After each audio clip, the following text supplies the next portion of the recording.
Hi, I'm Karan Thapar. Over the last few years, I hope you've been watching my program, The Interview on the Wire.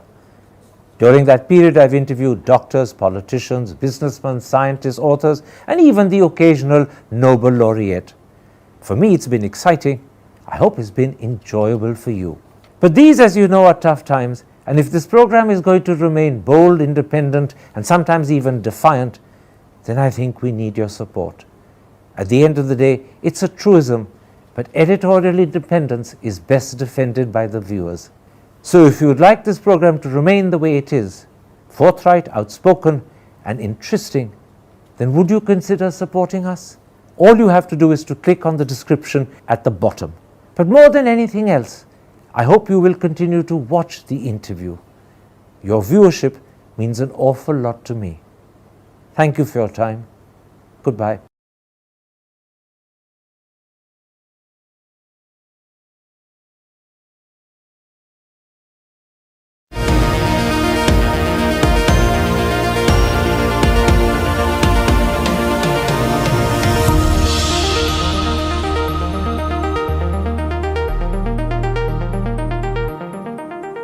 Hello and welcome to a special interview for The Wire.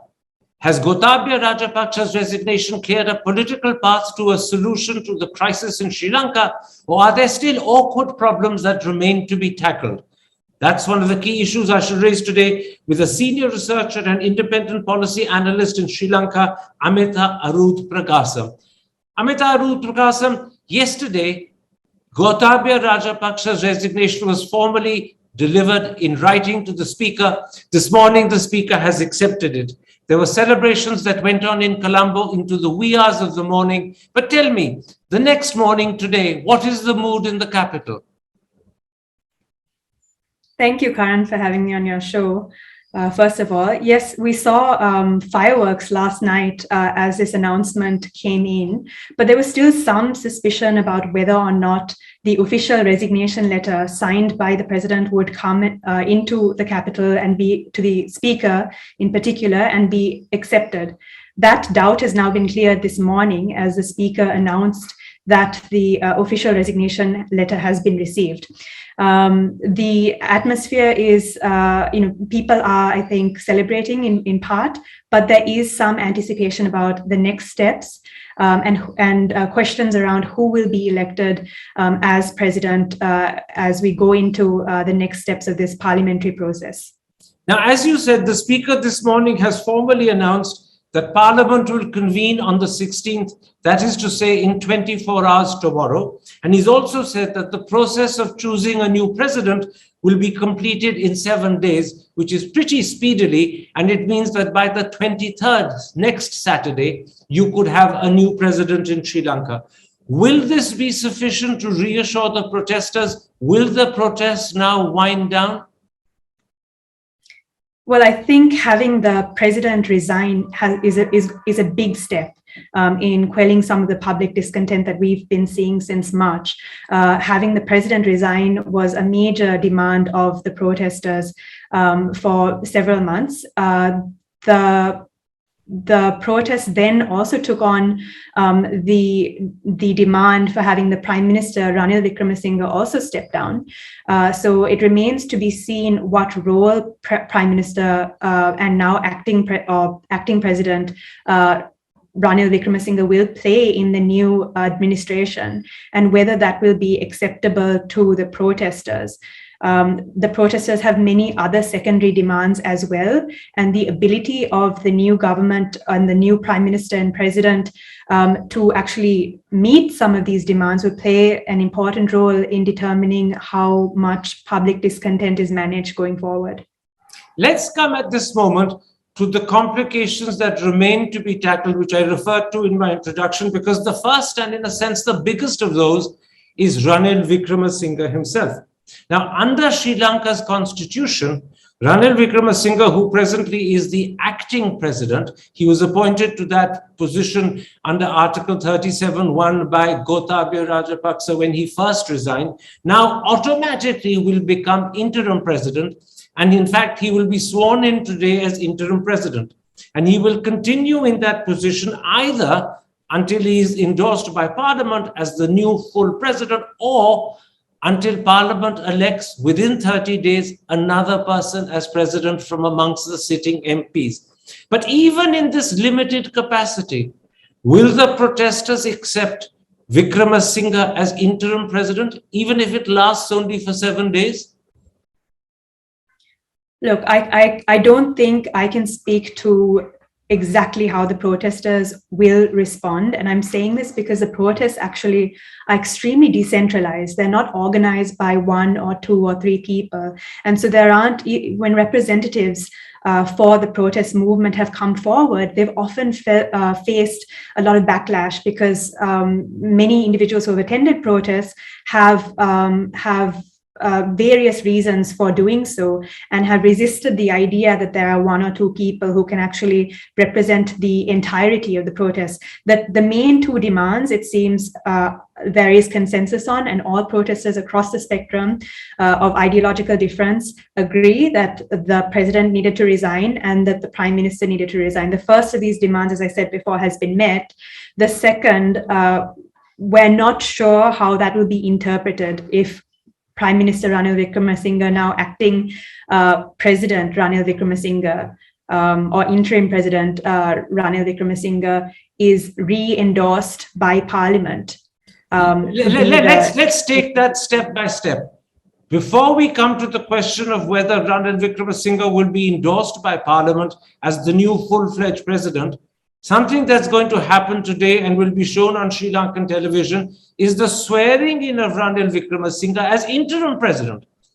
Now, how will the protesters who don't want him to continue as prime minister like to see visuals of him being sworn in as interim president, even if that interim presidency only lasts for 7 days? Will that keep the pot boiling?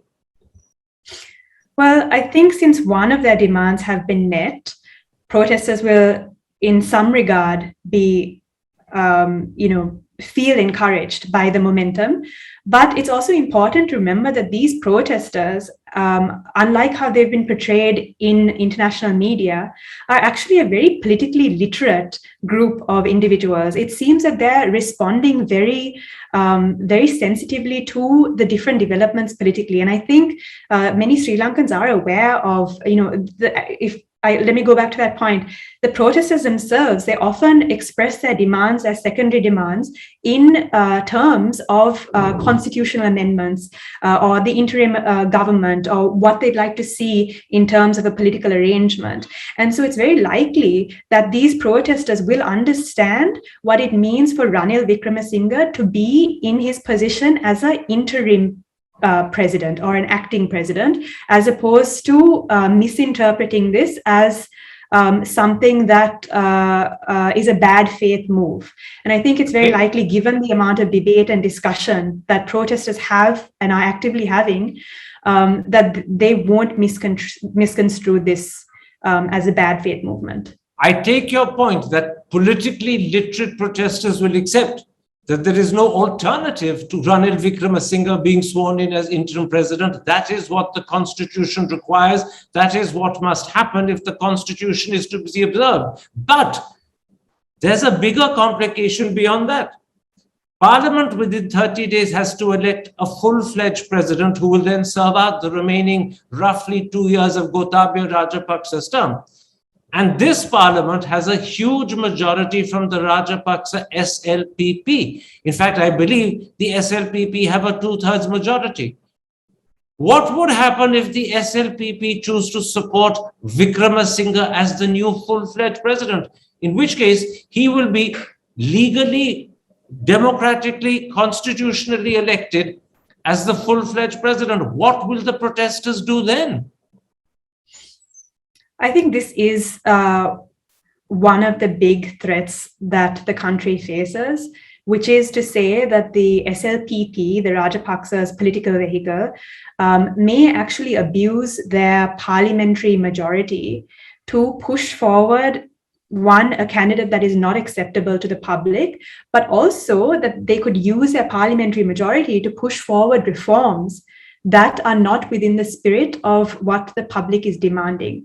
But I think from the last couple of big political decisions that have occurred, there is an understanding in Parliament or amongst parliamentarians that constitutional legitimacy is different from popular legitimacy, and there is a need for the two to align at this juncture. Because I mean, for example, President Gotabaya Rajapaksa was constitutionally the president. He had no constitutional or legal requirement to step down, but he did because he was suffering a loss of popular confidence.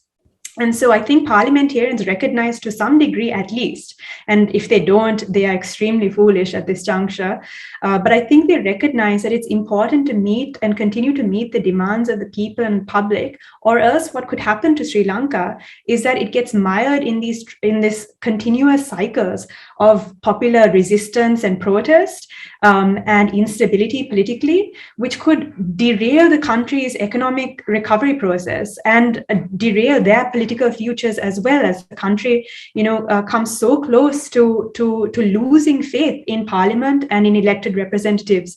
So in a sense, what you're hoping is that although the SLPP has both the democratic numbers and the constitutional power to choose whoever they want, including Ranil Wickremesinghe as president, you're hoping that because Ranil Wickremesinghe is popularly unacceptable, the SLPP will shy away from doing that. Isn't that in a sense what you're hoping, that they will pay heed to popular acceptability rather than simply what they have the power to do democratically? And therefore, they will not elect a man that they know will be unacceptable to the country. That's what you're hoping for.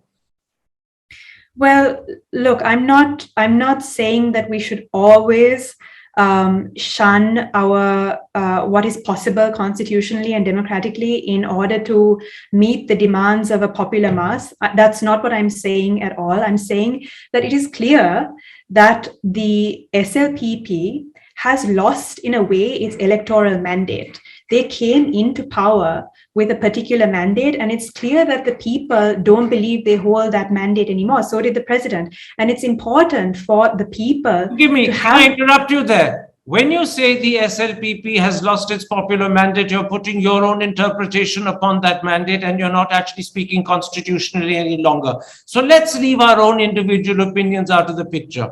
The truth of the matter is that if the SLPP is united, and that's a big if, by the way, because the SLPP has divided into factions and they may not vote unitedly for Ranil Wickremesinghe. But if they are united and they choose to do so, they have the numbers to do it. They have a 2/3 majority in parliament, and they have the constitutional legitimacy to do it as well. But what you're hoping is that they will bear in mind that to choose a man who is popularly unacceptable to the country will exacerbate the problem and keep the protests on the boil. And therefore, though they have the power to make him president, you're hoping they will have the good sense not to do so. That is what you're saying.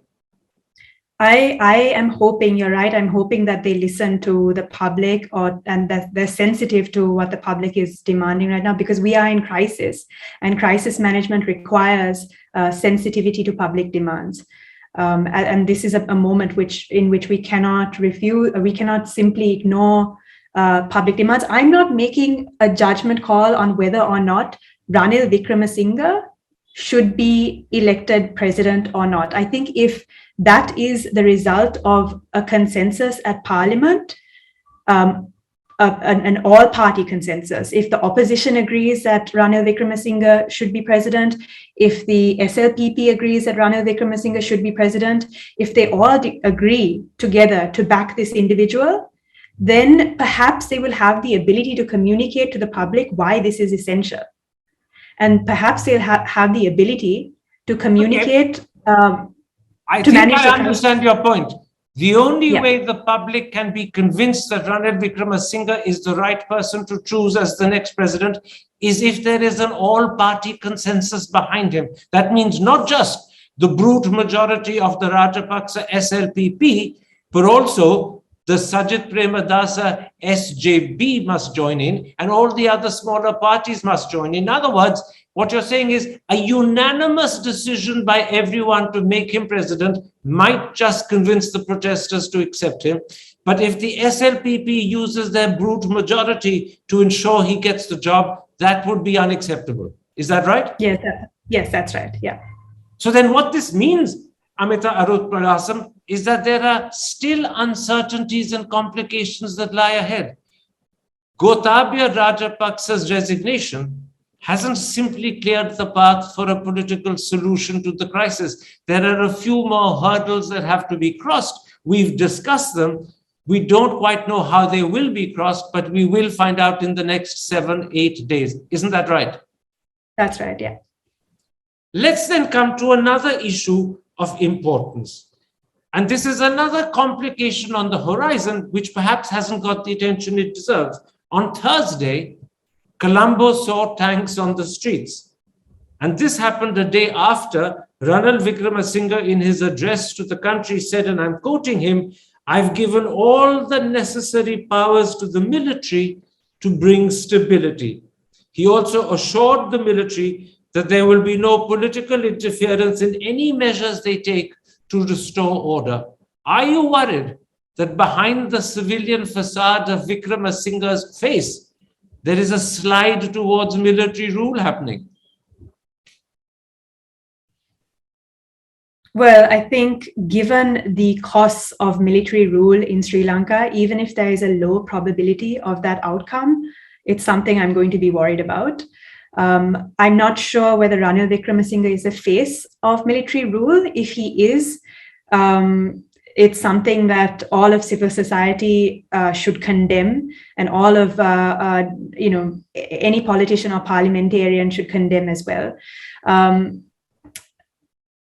The events on Thursday were extremely worrying, but I think one thing we must remember is that there have been tanks on the streets prior to this as well, and that was under President Gotabaya Rajapaksa as well. So this kind of military intimidation is not new, and it's not new. It's relatively new in the South. It has occurred past during this time of protest, but it's not new in the North or the East, where military presence is high and it's part of their everyday lives. We've had tanks before outside of Ranil Wickremesinghe's rule. We've had tanks under Gotabaya Rajapaksa as well. In any case, both this scenario is, even if it's unlikely, it's extremely worrying.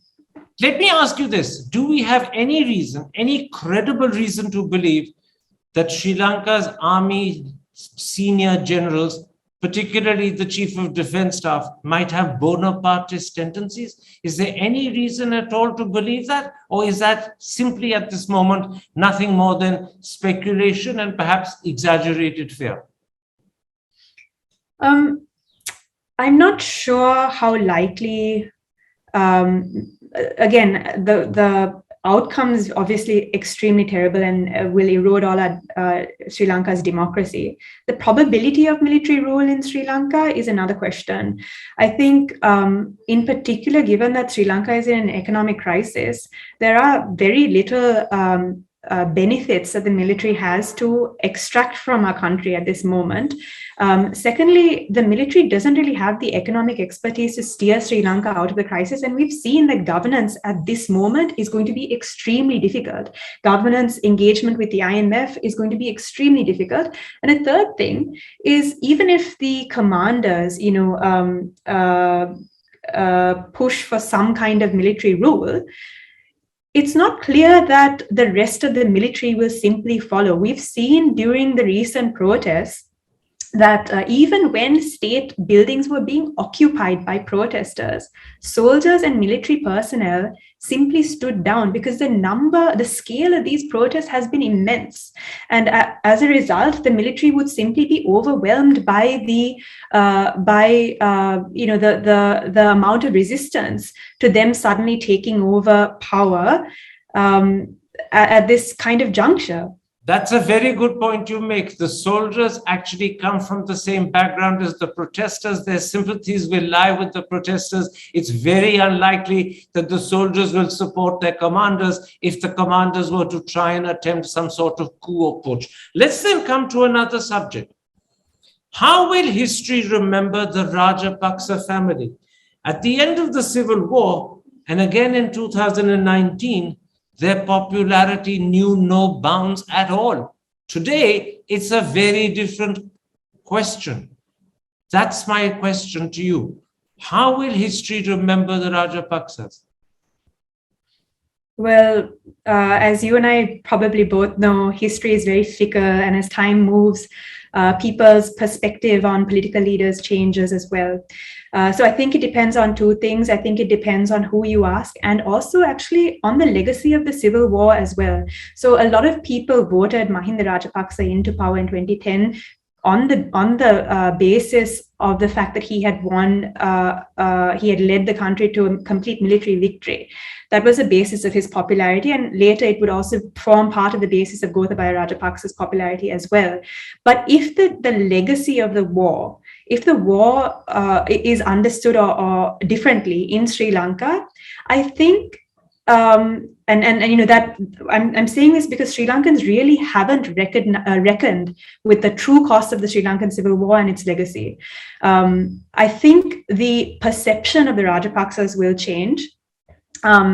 This is also, by the way, after the lifetime of the Rajapaksas, the Tamil community, who has been at the brunt of war crimes, atrocities, and so on, I think they will continue to talk about the costs of the war to their community, the war crime atrocities allegedly committed by the Rajapaksas, and so on. So I think there is an interest group interested in keeping the memory of the costs of war alive that will outlast the Rajapaksas and shift how they are perceived. And now, on top of everything, as you know, we've noted, they also have this additional economic legacy, right? We are facing unparalleled economic devastation, a lost decade in terms of forward momentum and progress. Can I ask you at that point?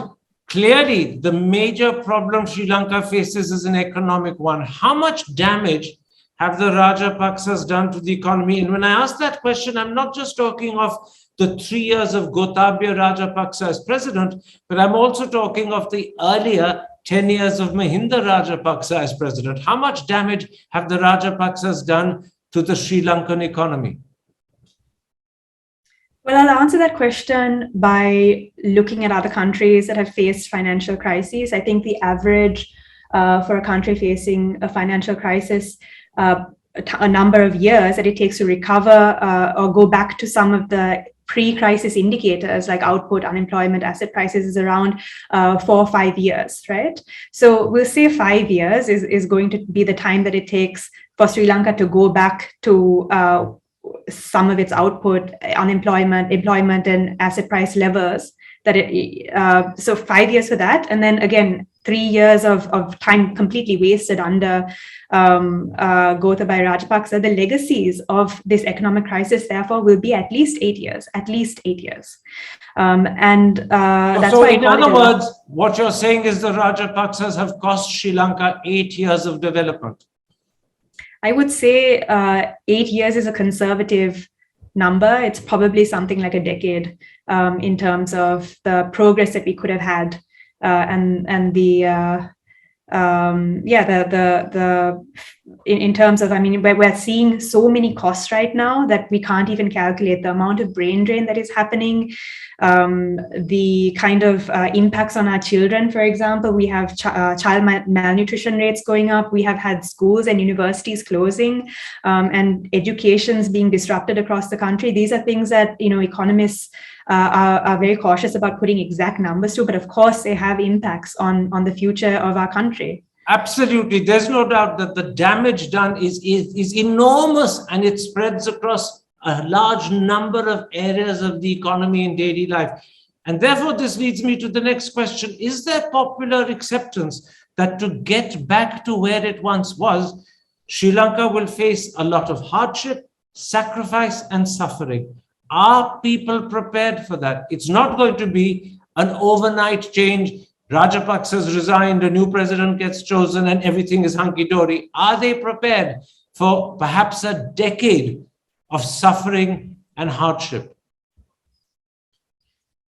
Well, I'm saying a decade to return to pre-crisis levels of welfare, but right now everything is extremely difficult for Sri Lankans. There's already a lot of suffering. People are dying in fuel queues just to get fuel. The economic activity across the country is low. People don't know when their next wage is going to come in if they're a daily wage worker. The situation is already extremely horrible. So the alternative has to be, there has to be an IMF alternative at this point. But can I interrupt? Yeah. That's the point I'm making. People are suffering horribly at the moment. And what I'm saying to you is that they will continue to suffer horribly for months, if not years more. Are they prepared for that? It's not going to end overnight because Rajapaksa is gone. Whoever the new president is going to have to put into place IMF conditions which will ensure that there is hardships and suffering. Are they prepared for that? I think it's difficult to be prepared fully for all of that. But I think as long as there is truth, perhaps a unifying leader, clear communication, and as long as people recognize that at least to some extent their demands are being taken seriously, then, the Sri Lankan people are very resilient. We've been through a civil war. The North and East have faced conditions that are far worse than what the South is experiencing right now and protesting against.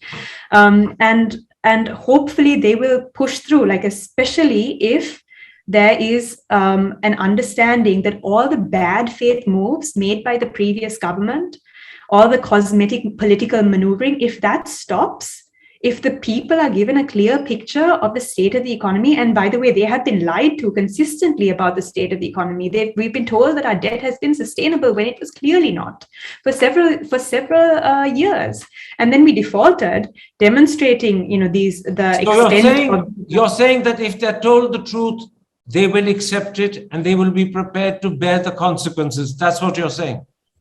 I'm saying if we're told the truth, if it is clear that our elected representatives are doing what we need to do, the country needs to do to push us towards a path of economic recovery. And if they're acting in good faith, if they're not lying to us about their intentions and why if they seem to be acting selflessly and in favor of public welfare, in favor of economic recovery, then there's a chance that the Sri Lankan people may be able to survive this. Okay. Not all of them. There is also, Amita Arudpragasam, a flip side. This is a moment when Sri Lankan politics could also change. There's a new generation of potential leaders that were involved in the people's movement. They've been thrown to the forefront now. Do you believe that this new generation, that for 100 days determined the course of the country, are the future of the country? Well, I'm so glad that the protests have been successful. They've been able to push forward so many reforms, from getting Prime Minister Mahinda Rajapaksa to step down, a new central bank governor, to getting now the president to step down. So I think they will be empowered that, standing up, speaking up is actually something that can bring change, and doing so peacefully, by the way. Especially in the younger age categories, I'm very encouraged by this, because we live in such an ageist society.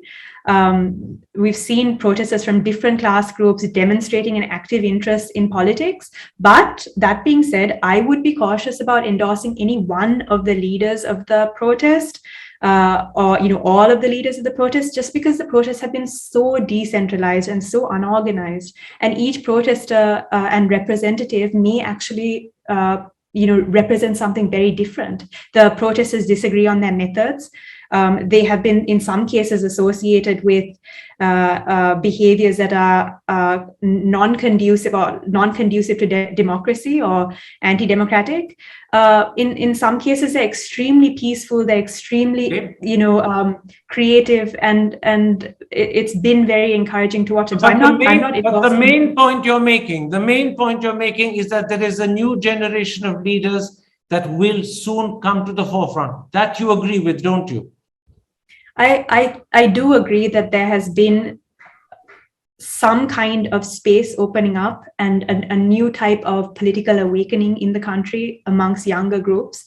And that is extremely encouraging. If you look at the secondary goals of the protesters, things from ending nepotism to corruption, abolishing the executive presidency, improving our social assistance programs, these are all extremely, getting rid of the PTA or political prisoners. These are all Let me very ask you progressive another question, because time is our enemy.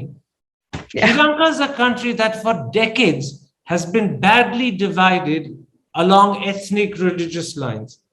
It's no secret that you've had a sharp divide between Tamils and Sinhalas, and now more recently even Muslims. Has the 100-day protest movement bridged some of those divides? Is this now something that you could hope, and I underline the word hope, might recede into the past? Actually, I would never hope that the ethnic grievances, the history of ethnic grievances in the country recedes into the past, precisely because once that happens, we forget, and we don't create a society that is based on addressing grievances, which we need to do. The protests. Let me interrupt you again. Is there a willingness to address those grievances today, which didn't exist earlier? Has the protest created an environment where those grievances which were ignored or brushed under the carpet can now be looked at honestly and addressed openly? Has that change happened? It's happened in some places, in some quarters, and I would be cautious not to overstate that, because there's so much work that needs to be done in terms of ethnic and religious reconciliation to really create a new kind of society. And the ethnic reconciliation aspects have been part of these protests in some places, but they haven't been the main goal of the protest. So I think there still needs to be more work for there to be reconciliation, but I think there is some hope. We're coming to the end of this interview. I've got 2 questions left, and I'll ask you for shorter answers. First of all, how soon do you expect the executive presidency to be abolished? That is a process that has to go through Parliament. It has to be voted upon. But how soon do you think it will happen? I think the abolition of the executive presidency is probably one of the higher priorities of protesters. So amongst the secondary demands for sure, but still one of the higher priorities. I can't put a number on it. I'm hoping maybe in the next year, but this is something you really can't tell until all these moving dynamics kind of settle down a little bit.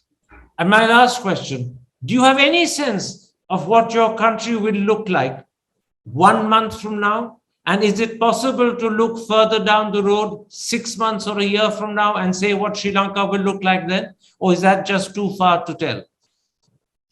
Well, I can give you 2 scenarios, a bad one and a good one. In the bad scenario, where our elected representatives abuse the current situation to meet their short-term political objectives, we'll have military rule, anarchy, cycles of protests, and stagnated economic recovery. On the good side, we actually do have an opportunity to create a more inclusive society, an economy that works for different classes of individuals and takes Sri Lanka forward. We have a moment now where we can implement progressive, comprehensive economic and political reform, really look at how our economy is situated in its political economy, and make the kinds of changes to our institutions and political culture that we need to have a good economy and a good society as well.